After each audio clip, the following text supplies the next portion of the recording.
Good morning to everyone. This is Cristina Mattiello again.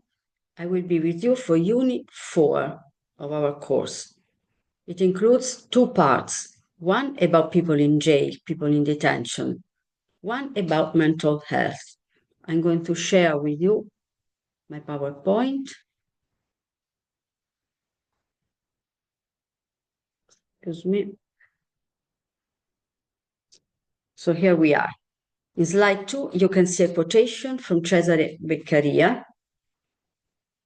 a Milan Enlightenment scholar.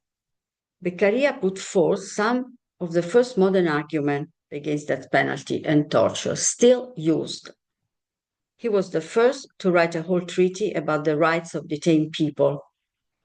In a time when torture was widespread and even accepted also just as a punishment, he called for a rational use of justice according to the principle of the Enlightenment philosophy. I like to read it with you because it's really very, very important. In order that any punishment should not be an act of violence committed by one person or many, it means the state also, against a private citizen, it is essential that it should be public, prompt, necessary, the minimum possible under the circumstances, proportionate to the crimes, and established by law. Unit 4, Part 1, Part 2, detailed titles. As usual here, you have a detailed index of the unit, here divided into parts, so you will be able to look for specific topic more easily. Each part has its own specific bibliography. Slide 17 for people in jail and slide 33 for mental disease. In slide 4, I want you to begin with a preliminary question. Do detained people have rights? Because it has been proved, or it should have been proved, that they are guilty of some crimes, it is easy for many people to think that they have lost all their rights. This is a very wrong and rough vision of jail. Every person has their rights, no matter what they have done. No process of inclusion after the detention period can be successful if people do not know their rights and institutions do not respect them. Now we'll see which are these rights. Slide 5. People in detention have a range of rights under international human rights law and standards. Rights that the states must grant every person during the process of detaining them, rights a person must be able to access after they have been detained, and minimum standards of treatment that the person should receive while in detention. I also here introduced the concept of prisoners of conscience. No one may be arrested or imprisoned for the non-violent expression of his or her personal ideas. Prisoners of consciousness is the original term given by the founders of Amnesty International to people who were imprisoned, detained, or otherwise physically restricted anywhere because of their beliefs, color, sex, ethnic origin, language, or religion, provided they have not used or advocated violence. In the 20 years since it came to existence, Amnesty International groups have worked on more than 20,000 individual cases of known or possible prisoners of conscience.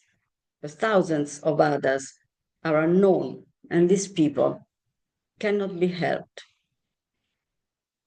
And again, I wanted to write here, respecting prisoners' rights in jails is the first necessary step towards their inclusion and integration. Slide 6.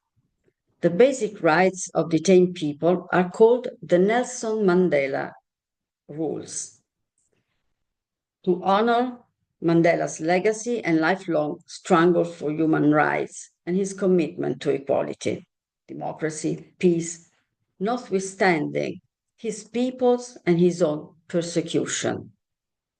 His program of reconciliation was guided by the Ubuntu principle we have talked about in Unit 1. The Nelson Mandela Rules are the United Nations standard minimum rules for the treatment of prisoners, which were revised in 250 just to honor Nelson Mandela's legacy. These rules serve as a global blueprint for prison management, emphasizing the human treatment of inmates by providing minimum standards for conditions of detention, including prohibiting torture, ensuring access to health care, and placing strict limitations on solitary confinement.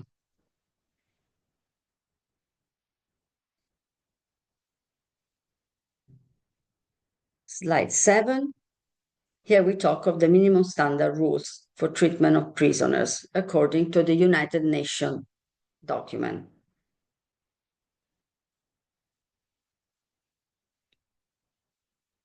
They have to have cells which are large enough and cells which are open for several hours a day. These are the two basic principles. Solidarity associations work in every country to help people in jail to have their rights respected. Also, sanitary installations that must be adequate and heating installations, hygienic requirements satisfied, and clothing. Of course, many of these indications are not fulfilled or totally fulfilled, even in democratic countries. In Italy, there is an association called Antigone, from the name of a heroine of a classic Greek tragedy, which is named after her. Antigone challenged an unjust king's order, losing her life for that.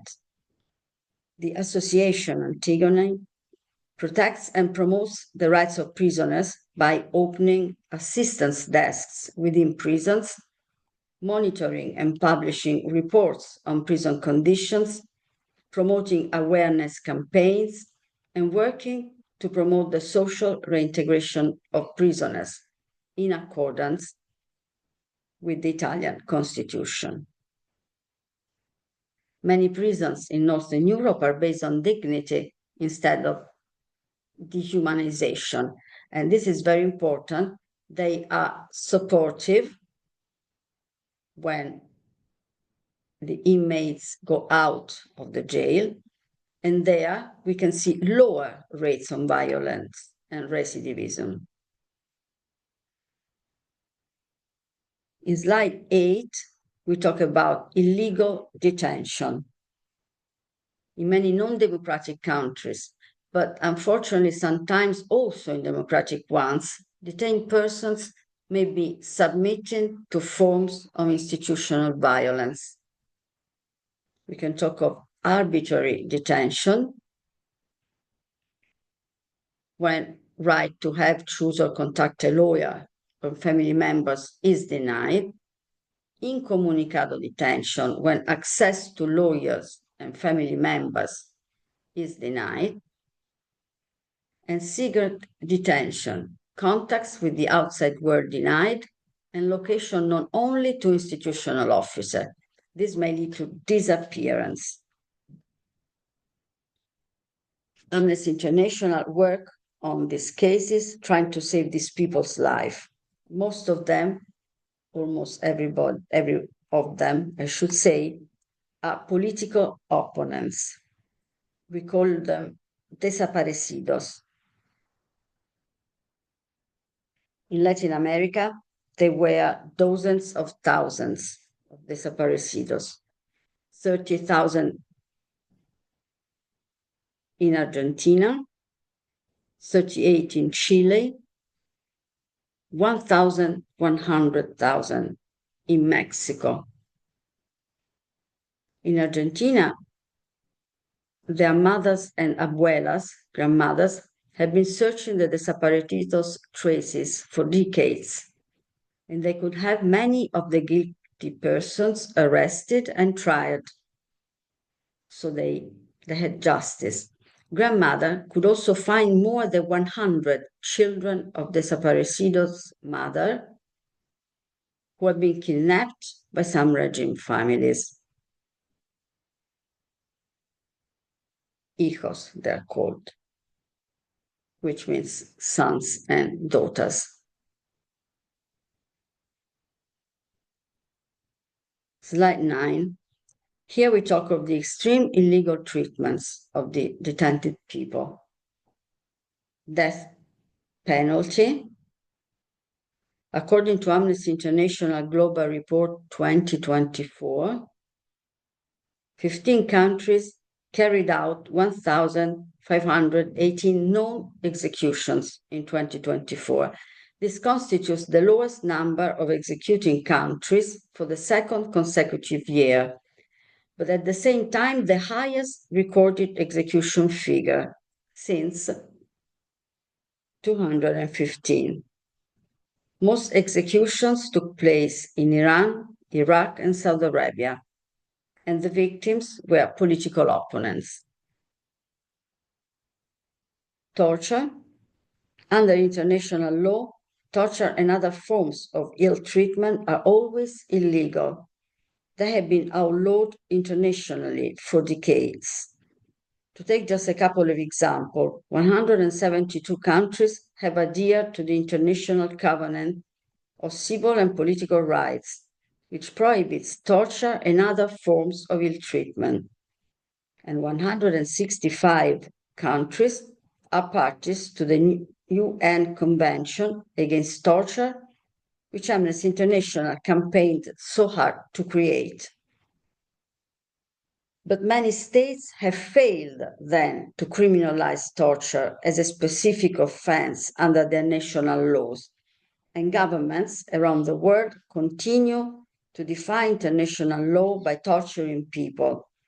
Between January 2009 and May 2013, Amnesty International received reports of torture in 141 countries from every region of the world.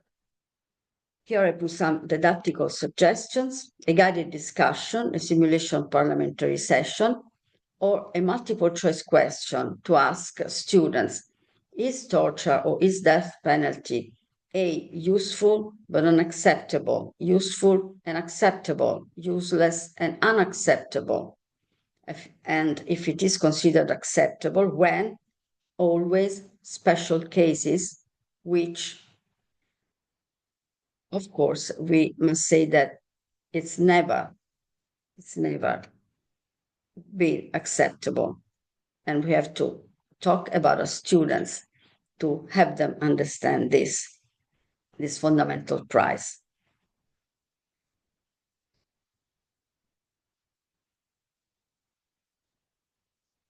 Here we talk about Cesare Beccaria again. We already saw a quotation from his works in slide 2. His argument against death penalty and torture are still used by Amnesty International and other human rights organizations, which aimed to their abolition.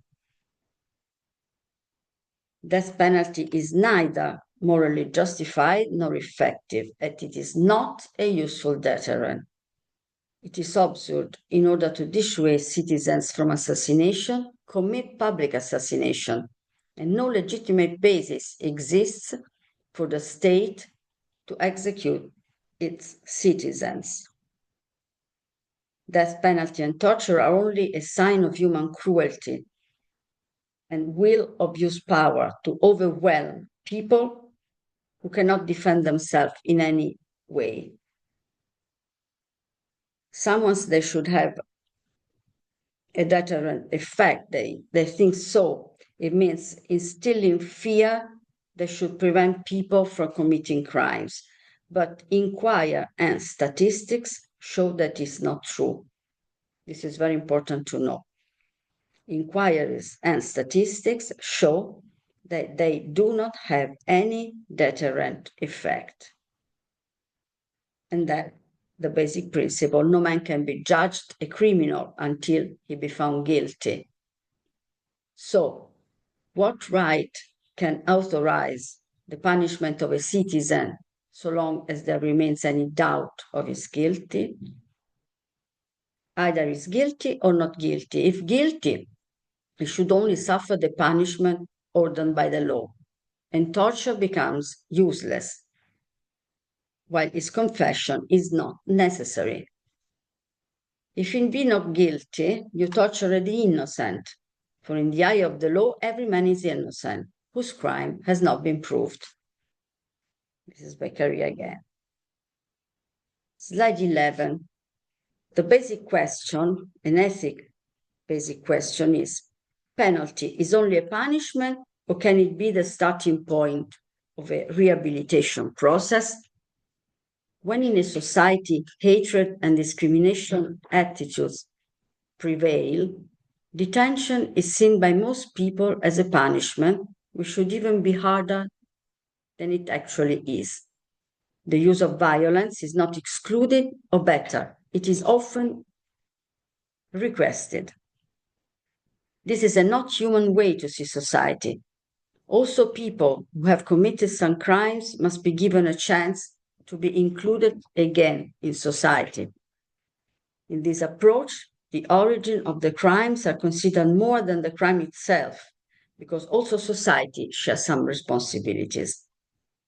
It is not true that a mild approach to the concept of penalty is literally effective. On the contrary, statistics demonstrate that good rehabilitation programs and respect of rights prevent recidives, which is reiteration of the same crime. In slide 12, we talk about the rehabilitation process and the activities which can be organized in jail. If detained people are allowed to participate in communal activities in jail, their rehabilitation program is much likely to be successful. Spending hours and hours closed in cells without doing anything has very bad effects. Educational programs are a very strong support, and they can even help to overcome a basic social gap. They are transformative and can help to recover self-confidence and to see a perspective which excludes crime, a perspective which was not seen before jail sometimes. Job experiences also are very useful and effective, but they must not be coercive, of course. No detained person must be exploited, and their workers' rights must be respected. In slide 3, we see some creative activities in jail and school. Creative activities are allowed in the most, shall we say, democratic jails. In general, they are run by external volunteers and practiced out of the cells, but not always.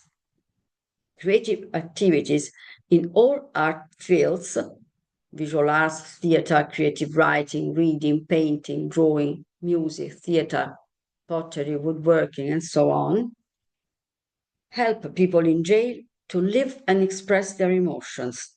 They reduce stress and can improve mental health. New skill can be learned and new potentialities can be discovered. This can help when out of jail. Even the search for job is very difficult, and they have more self-confidence and more competencies. Arts help detained people to recover self-awareness, to get a sense of purpose, and to learn how to cooperate with others. All inquiries point out that they reduce recidivism. And in Rebibbia Jail in Rome, Italy, a beautiful performance of Hamlet took place some years ago. It was live streamed in many international festivals because actors, of course, couldn't go out, but their performance broke all the barriers with the outside world. And many house school students were invited to see Hamlet in the jail theater and could talk to the actors. A very significant experience of inclusive education. We can also think of alternative measures to jails,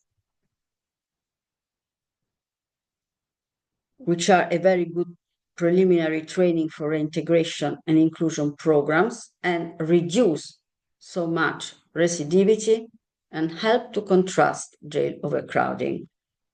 Alternatives to jail include community service, fines, probation, restorative justice, house arrest with electronic monitoring, and various forms of rehabilitation, such as drug and alcohol treatment or mental health services.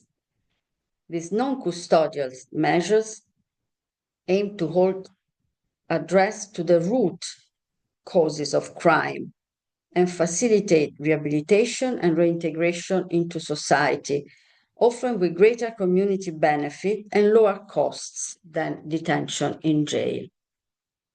Restorative justice, this is a very important concept, means promoting a dialogue between the offender and the victim, focusing on the concept of repairing harm and looking to a possible future reconciliation.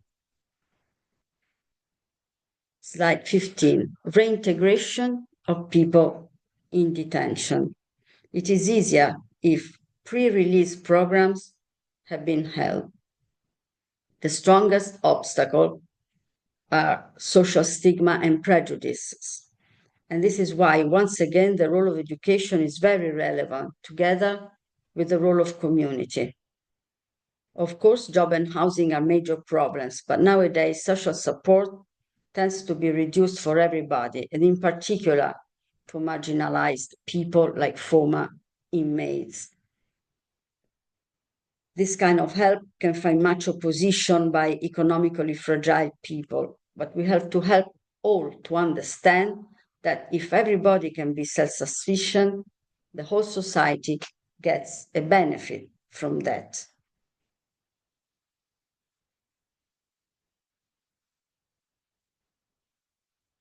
School and jail in an inclusive education, slide 16.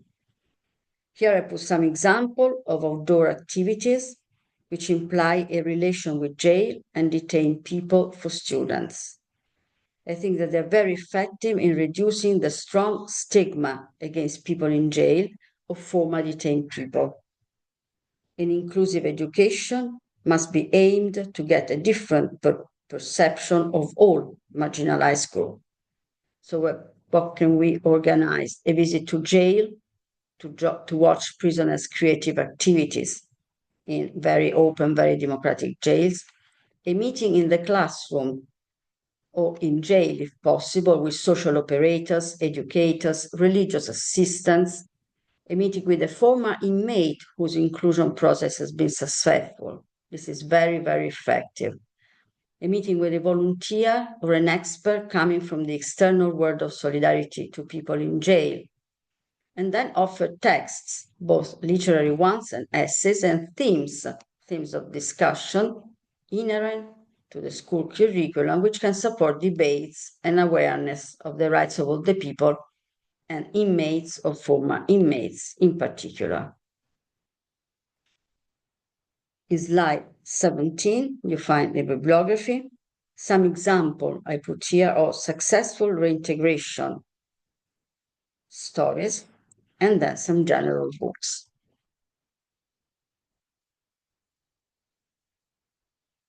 And now we start with part 2, people with mental disease. And again, I have a quotation, I think a very beautiful quotation. I'd like to share it with you by reading it together. Once leprosy had gone and the figure of the leper was no more than a distant memory, these structures still remained. The game of exclusion will be played again, often in the same places, in an oddly similar fashion, 2 or 3 centuries later. The role of the leper was to be played by the poor, and by the vagrant, by prisoners, and by the alienated, and the sort of salvation at stake for both parties in this game of exclusion is the matter of this study. This is Michel Foucault, Folie et Raison, Histoire de la folie à l'âge classique. Foucault enlightens the forgotten story of a terrible exclusion, which has often been also strict confinement. Like lepers in Lazaretos, people believed to be mad or insane were imprisoned in closed places in order not to be seen, so that they could not disturb the so-called sane people minds and consciences. It is a story of sorrow and desperation, and we'll try to see some of its elements together.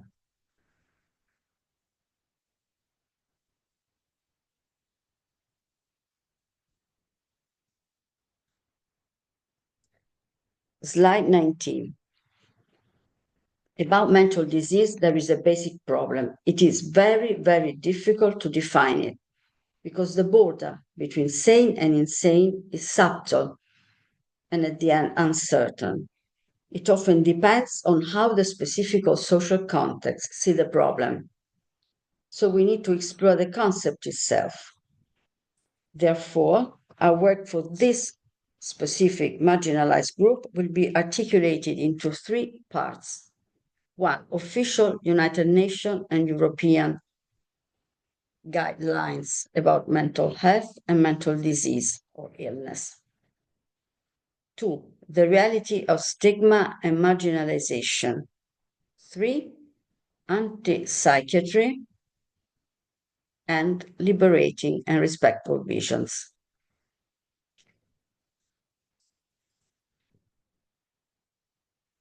Slide 20. Here you have the official United Nations definition of mental health. A state of mental well-being that enables people to cope with the stresses of life, realize their abilities, learn well and work well, and contribute to their community. As we can see, even this definition uses subjective parameters. That is based upon concepts which are very generic and can be interpreted in different ways. Learn well, work well, realize their abilities, cooperate with community. Each of us could interpret this in a different ways. There are concepts which can be expressed at different levels.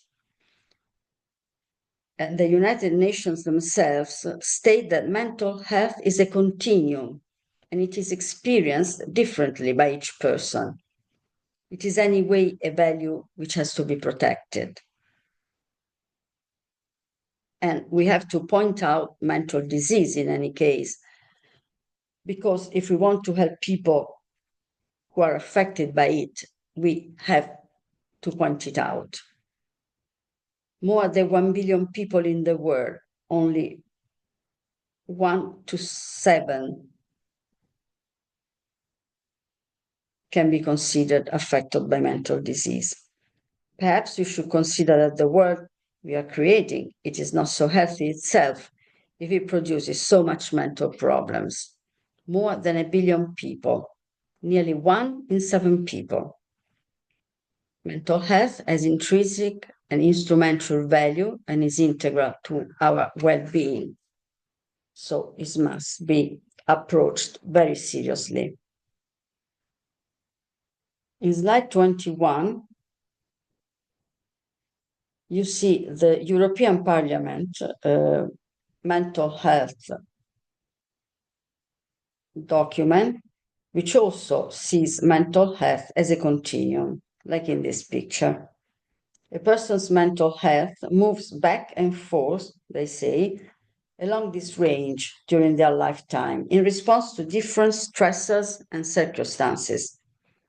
At the green end of the continuum, people are well, showing resilience and high levels of well-being.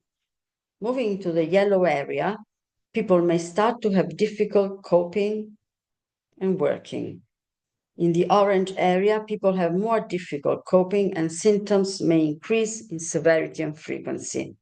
At the red end of the continuum, people are likely to be experiencing severe symptoms and may be at risk of self-harm and suicide.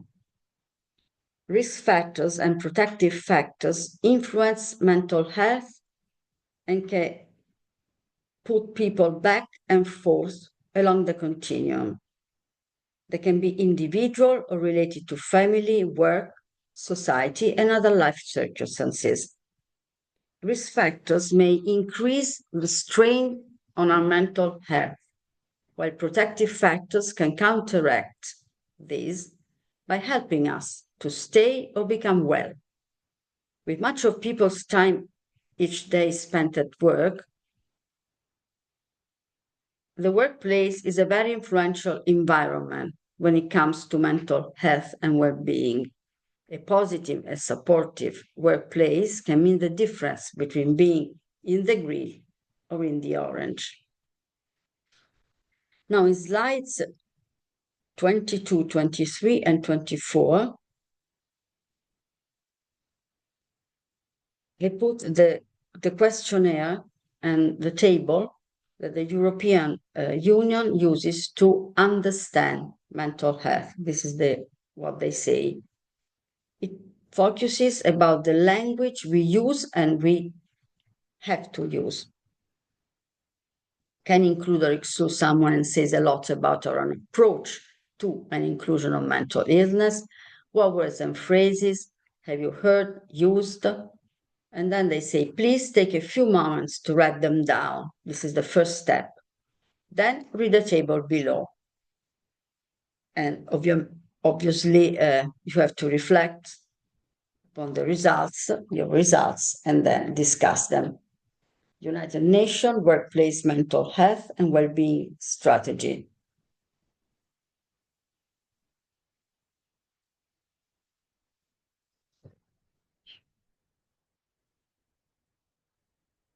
Correct terminology.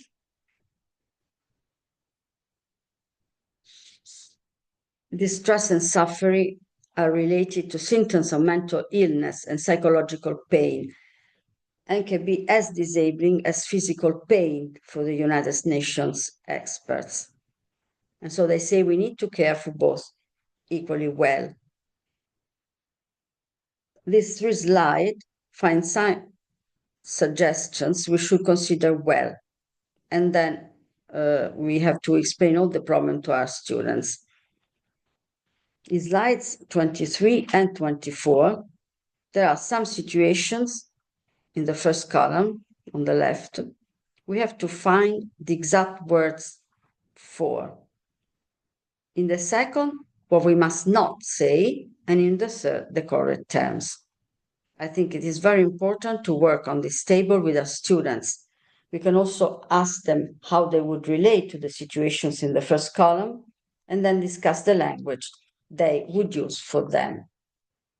Just an example, certain language sensationalizes mental ill health and reinforces stigma, which are the terms we must not use: mental patient, nutter, lunatic, psycho, schizo, mad, and so on. We should say a person, always a person. This is the correct way to say a person who is living with or has some diagnosis of mental illness. A person is being treated for, or someone with a mental illness, because, I mean, the second line, this is very interesting. We must not refer to someone with a mental illness as a victim, someone who suffers, who is afflicted with. This can be very prejudicial. A person is just being treated for, or is someone with a mental illness. So a person is not an anorexic, is a person, or she's a person who has a diagnosis of or is being treated for. And a person is not mad, is his or her behavior, which is unusual or erratic, and so on. Accurate terminology for treatments: psychiatrists, psychologists, mental health hospital. Reward any sentence that uses psychiatric or medical terminology incorrectly or out of context. Now, slide 25 and 26. We see the United Nations and Europe approach to mental disease in order to help people to overcome. Here, I'd like to stress 3 points. One, the World Health Organization's Comprehensive Mental Health Action Plan 2013-2030 recognizes that health systems have not yet adequately responded to the needs of people with mental disorders and are significantly under-resourced. This is important. Significantly under-resourced. Everywhere, public health systems are under attack, and the mental health sector is the one which is most penalized. Second point, the plan is meant to provide a comprehensive, integrated, and responsive mental health and social care services, which have to be community-based. They must have community-based settings. It is clear that a complex and integrated approach is necessary. You can't just medicalize mental problems. 3, information is mentioned as well, and this is quite interesting. Information systems, the last line, evidence and research for mental health. Again, we have to struggle against prejudices and stigma.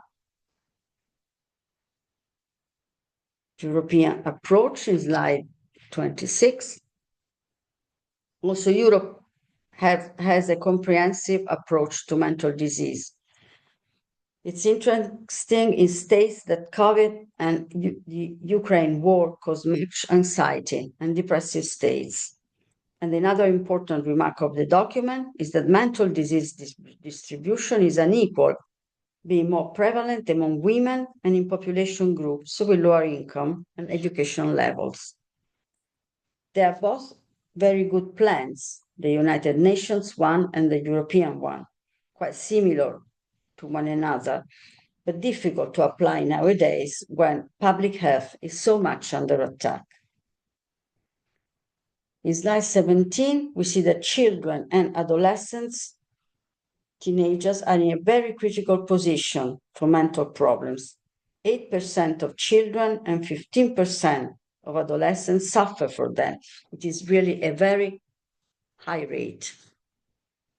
Then to specific kinds of problem. The United Nations Children's Fund has a particular attention to children in traumatic situations like war context. We saw so many of these problems today, unfortunately. Europe documents points out that in 15 years, children aged 9 to 15 more than double the time they spend on screens and social media. And this is another very modern problem, and special programs are required in both cases. The European Commission is conducting a European inquiry on the broader impacts of social media on well-being, on mental well-being of children and adolescents. Slide 28, stigma and fear. The deep fear is the psychological root of stigma against people with mental problems. The so-called saying, see their sense of safeness and their unshakable views seriously challenged by the vision of what they call madness. Also in literature, the fool sees and says things which are unknown to other people and that people do not want to see because they are not reassuring. Among the common stereotypes, people with mental health problems are dangerous, unpredictable, unable to do anything well, and they, in general, express the disorder of their minds in their lives. Discrimination is very strong in any field. But it was not enough. Just when reason, it says Foucault, became the philosophical guide principle of the age in late 18th century, with the Enlightenment philosophy, madness was confined and segregated in specific closed structures in order not to see it, like lepers in Lazaretto.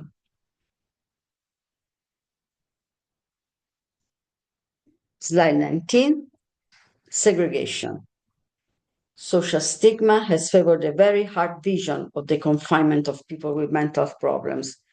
It has easily become a punishment for those who so badly violate social rules. There were no rights for people in manicomios. Manicomio is an Italian and Spanish word, also used in English sometimes, for a mental hospital or asylum with clear detentive and repressive connotations. It is a total structure where detained patients have no rights. Visits are very strictly limited or even prohibited, and so any kind of abuse is possible. There's no real external control, there's no contact with the outside world. So these people could not defend themselves in any way, and horror, fear, cruelty reigned in manicomios. A story of broken lives, of cruelty and immense pain. The quotation by Michel Foucault again at the beginning: modern man no longer communicates with the madman. There's no common language, or rather, it no longer exists. The constitution of madness as mental illness at the end of the 18th century bears witness to a rupture in a dialogue, gives the separation as already enacted, and expels them from the memory of all these imperfect words and no fixed syntax spoken falteringly, in which the exchange between madness and reason was carried out. The language of psychiatry, which is a monologue of reason about madness, could only have come into existence in such a silence. So confinement, segregation, hiding from the general view. This is a terrible slide about violent treatments, averse therapy. Perhaps you remember A Clockwork Orange at the end. Electroconvulsive therapy,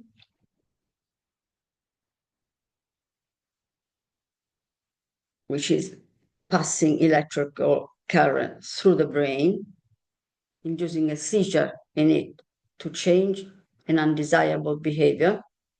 Restraints, enclosure beds, used to prevent people with severe physical mental health disorders, they say, from harming themselves or other, but they can cause bad physically and psychological effects and even death. And then the most terrible one, lobotomy, neurosurgical treatment that involves severing connections in the brain's prefrontal cortex.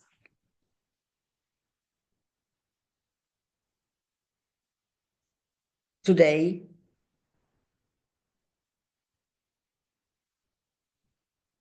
should be all abolished, and human dignity and even autonomy of the patients should be recognized by law.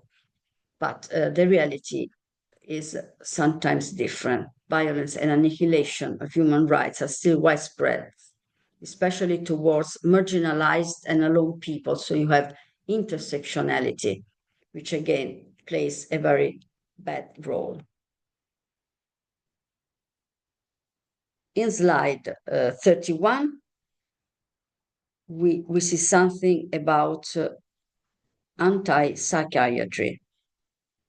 In the 60s and 70s, a new vision of mental health spread out. It strongly called for no-medical approaches to mental health, originating in the 60s with Michel Foucault in France and Ronald Lang in Great Britain, Thomas Seth in the United States, and Franco Basaglia in Italy,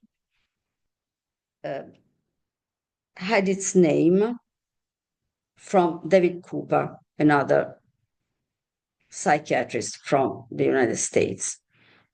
The movement core principles challenged the legitimacy of psychiatric diagnosis and treatments, viewing them as a form of social control, and argued that mental illness may be a label for nonconformity or a sane reaction to an insane world.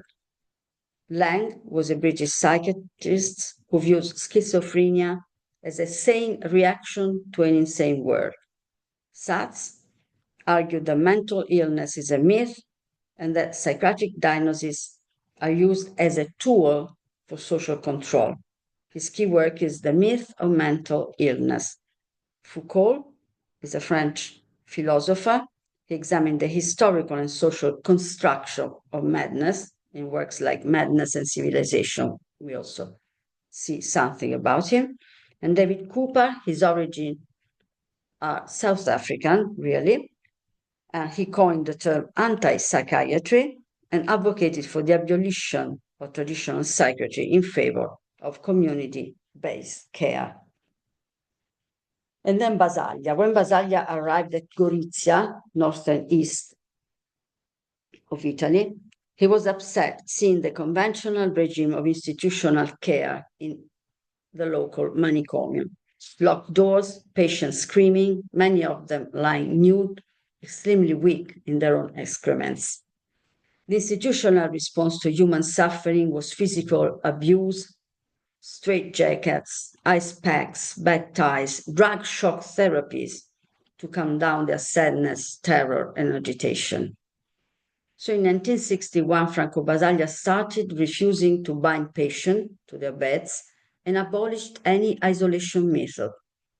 Then it started a theoretical debate at a national and international level, which resulted in a national reform bill in Italy in 1974 for the gradual but total closure of manicomios.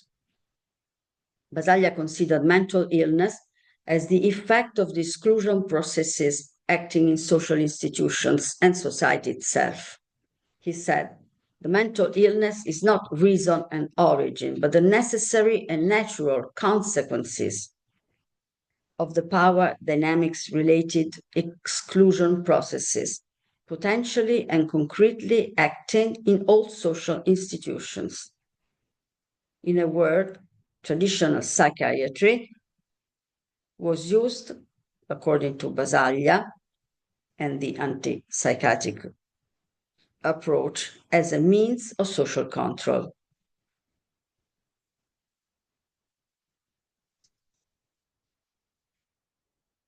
The Basaglia reform was applied. A network of territorial mental health and services and communities took the place of the manicomios, but today lack of resources compromised the initial very good results. Last slide, 32. One movie. I think you have seen the masterpiece of world cinema, One Flew Over the Cuckoo Nest. And if you have not, I strongly suggest you to see it because it shows all the critical aspects of the traditional approach to mental health problems.